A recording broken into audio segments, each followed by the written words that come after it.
Capítulo 34. Cinzas e semeaduras. O sol nascia pesado sobre a vila, sem qualquer gentileza no calor ou brilho. As ruas antes marcadas pelo barro das botas e pelo sangue das lanças, agora estavam cobertas por trilhas de carrinhos de mão, pegadas de bois. E o trabalho começava cedo e terminava apenas quando os corpos não aguentavam mais. Homens carregavam toras das florestas próximas, as mãos em carne viva. Mulheres remendavam tecidos e preparavam cestarias, com os dedos queimando de cansaço. Jovens fundiam metais, catavam pedras preciosas nos riachos, ou empilhavam sacas de cevada e milho colhidas às pressas. Velhos afiavam ferramentas, consertavam carroças, cuidavam dos animais. Todos trabalhavam, não por honra, não por glória, mas por sobrevivência pela dívida selada com o império. O tributo precisava ser cumprido, e Roma não esperaria. Ao cair da tarde,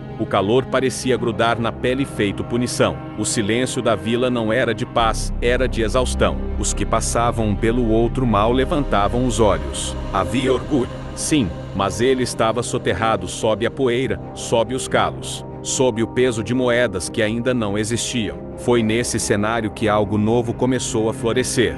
Nos fundos do antigo celeiro onde, tempos atrás, Anateron ensinava tática e filosofia aos jovens guerreiros, Ezra começou a se reunir com alguns moradores. No início, eram apenas um ou dois velhos que já não podiam mais carregar lenha, crianças que buscavam sombra, ou viúvas que não tinham mais para quem cozinhar. Ezra falava com uma voz baixa, firme, mas diferente da que usava nos tempos de guerra. Era uma voz cheia de calma. Carregava tristeza, sim, mas também uma centelha de esperança que parecia alheia ao mundo à volta. Contava histórias de homens que erraram, mas foram perdoados, de reis que foram traídos, mas não traíram, de desertos onde não havia nada, e mesmo assim o pão desceu do céu. Falava de um Deus só, o Deus de Abraão, de Isaque, de Jacó, que prometia não riquezas, mas sentido, que falava através do silêncio, e via mesmo o que ninguém mais via. Alguns escutavam com curiosidade, outros com ceticismo, mas ninguém saía da mesma forma que chegou. Com o passar dos dias, mais pessoas começaram a se reunir. Gente que mal falava na praça agora sentava lado a lado, ouvindo Ezra no lugar que antes ecoava as vozes de Anateron. Era estranho, quase profano, usar aquele espaço não para a guerra, mas para palavras. E, ainda assim, era certo. Enora foi uma das primeiras a se aproximar. Sentava sempre ao fundo, em silêncio, com um xale apertado contra o peito. Depois vieram outros, lavradores, pescadores, órfãos. E então, um dia, até mesmo Cesto apareceu, sem anunciar-se. Ficou de pé, próximo à porta, com o corpo ainda duro como pedra. Seus olhos não estavam em Ezra, nem nos ouvintes. Estavam longe, muito longe. Ele não ouvia sobre o êxodo, nem sobre José do Egito, nem sobre as promessas feitas no deserto. O som da voz de Ezra batia nele como vento contra a rocha, e ainda assim, ali estava ele, porque seu corpo estava ali, mas sua mente estava com Yoruerte. Tentava se lembrar do último olhar do filho, do timbre da sua voz, do modo como manuseava a lança, ou como ria baixo quando achava algo idiota. Tentava imaginá-lo ainda vivo, preso, fugido, vagando pelos montes cobertos de cadáveres, ou morto. Essa palavra ele não deixava formar inteira. De olhos fixos no nada, Cesto lutava contra a neblina da dúvida.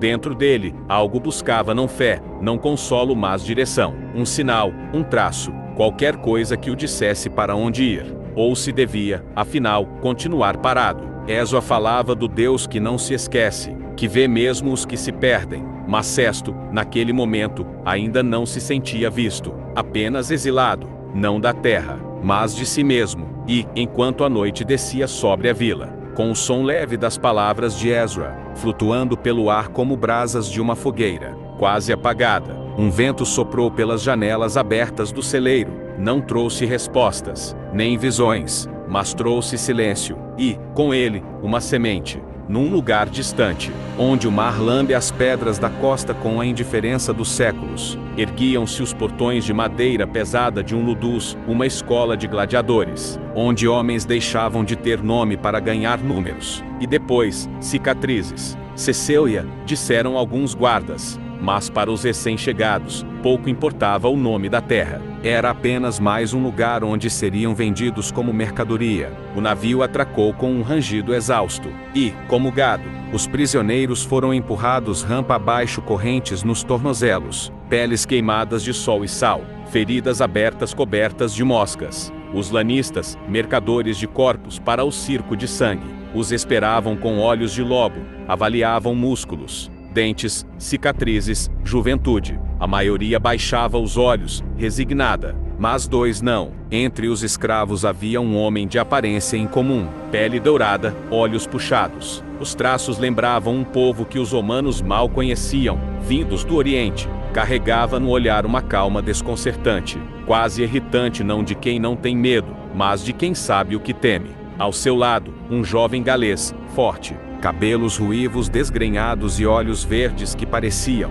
carregar o céu das montanhas. Os ombros largos e os punhos cerrados denunciavam resistência. Um dos lanistas tentou apalpar-lhe o braço, e levou um tranco com o ombro o suficiente para arrancar um riso de escárnio dos outros compradores, e um soco no estômago do escravo. O ruivo caiu de joelhos, cuspindo saliva e sangue, mas ergueu os olhos com fúria intacta. O homem de olhos puxados se ajoelhou ao lado dele, murmurando rápido, discreto: Ioruerte, temos que ficar juntos, seja como for.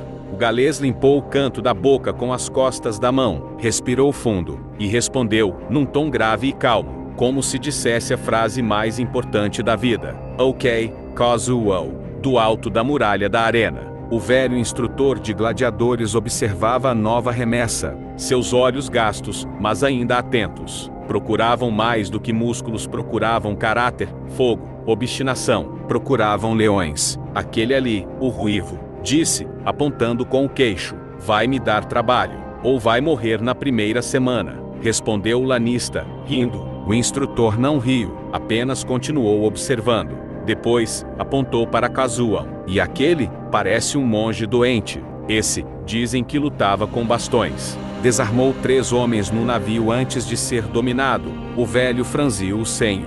Bastões, não era coisa de arena. Mas talvez fosse útil. Coloquem os dois no mesmo alojamento.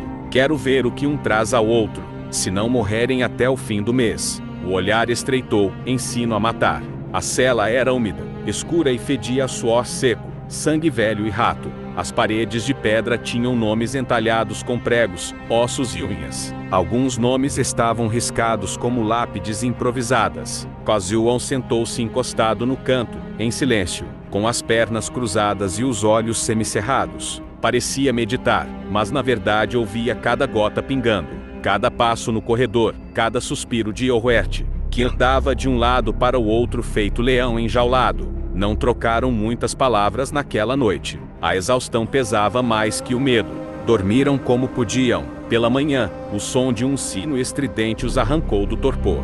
Foram empurrados por um guarda até o refeitório, um grande salão aberto com colunas toscas, mesas de pedra e pratos de barro. Gladiadores de todos os tipos já comiam, homens de ombros descomunais, cicatrizes que atravessavam rostos, braços e almas. Alguns riam alto, outros comiam em silêncio como cães famintos. Kazuo, magro e de aparência incomum, chamava a atenção sem querer. A cada passo que dava, mais olhos se voltavam a ele. Alguns zombavam, imitando seus olhos puxados. Outros murmuravam insultos que ele não entendia ou fingia não entender.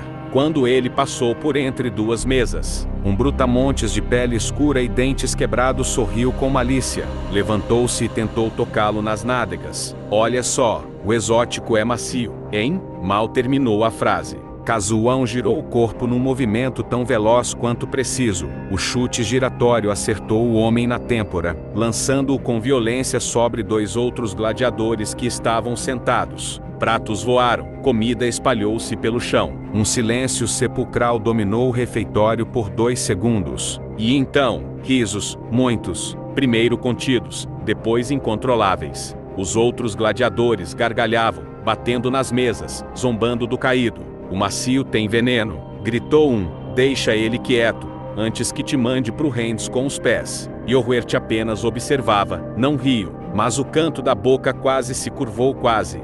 Pouco depois, o Ludus inteiro foi convocado às areias de treino. Sob o sol implacável, alinhavam-se dezenas de gladiadores. No centro, em silêncio, estava o doutor e o mestre dos treinadores. Um homem alto, calvo, com uma cicatriz no crânio e um olhar que pesava mais que armadura, caminhou lentamente até o centro da roda. Vocês são propriedade, carne de espetáculo. Sua voz era grave como trovão distante. Uns morrerão aqui, outros morrerão na arena, mas alguns poucos se tornarão lembrança eterna. Virou-se para Kazuo e Yoruerte. Vocês dois são as novas apostas. Jogou uma espada de madeira para cada um. Kazuo pegou a sua como quem pega um pincel. Yoruerte girou a dele nos dedos, testando o peso. Quero ver o que sabem fazer. Sem aviso, 3 veteranos avançaram contra eles. Não com força total, mas o suficiente para medir instinto. Kazuo se moveu com velocidade surpreendente. Evadiu, deslizou, contra-atacou com precisão em pontos que desequilibravam o inimigo. Já Yoruerte foi direto. Força, impacto, brutalidade limpa. Derrubou 2 com golpes retos, secos, e imobilizou o terceiro com o joelho no pescoço. O combate durou menos de 1 minuto. O doutor apenas assentiu. Não disse nada. Mas atrás dele, no alto da sacada de pedra que dava para a arena, uma figura observava com atenção. O Dão Minas, senhor do Ludus, túnica vermelha, braços cruzados, taça de vinho na mão. Ao ver os dois em ação, um sorriso largo lhe cortou o rosto. Em poucos meses, estarão prontos para a arena. Girou nos calcanhares, satisfeito. O sangue dos próximos jogos já corria nos olhos dele, mesmo antes de ser derramado nas areias. Se ainda está aí, é porque gostou dessa história. Siga-me, ative a notificação, curta, compartilhe e até o próximo capítulo. Obrigado!